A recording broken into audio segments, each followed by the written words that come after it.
Bureau international du travail, près de 70% des jeunes malgaches exercent dans l'informel.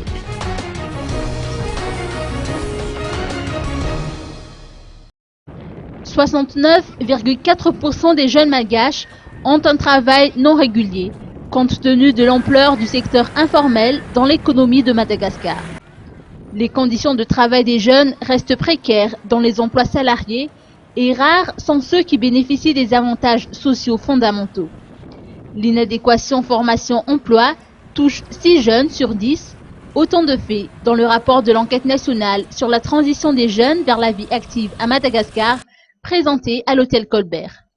Christian Tsai, directeur du bureau pays de l'OIT pour les pays de l'océan Indien, nous apporte des précisions. Écoutons ses propos. Nous avons constaté pendant la présentation d'aujourd'hui que les jeunes malgaches sont en but contre le chômage et le sous-emploi. Et cette situation est inacceptable parce que nous avons vu que la majorité des jeunes malgaches aujourd'hui se trouvent dans la précarité, dans la pauvreté.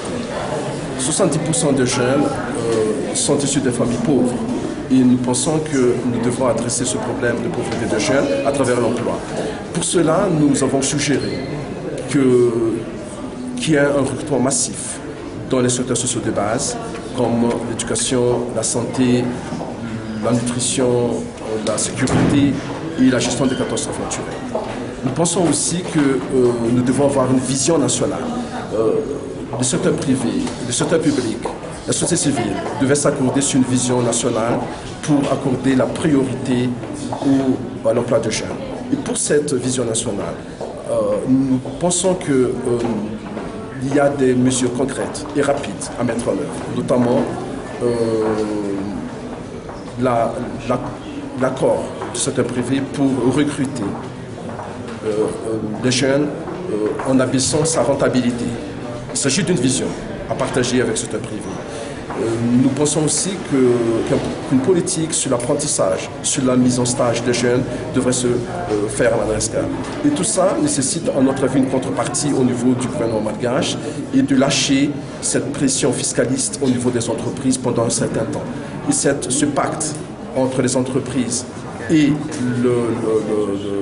l'État pourrait parvenir à réaliser la vision quant à la participation du secteur privé au recrutement massif, mais aussi à l'amélioration des conditions d'emploi des jeunes.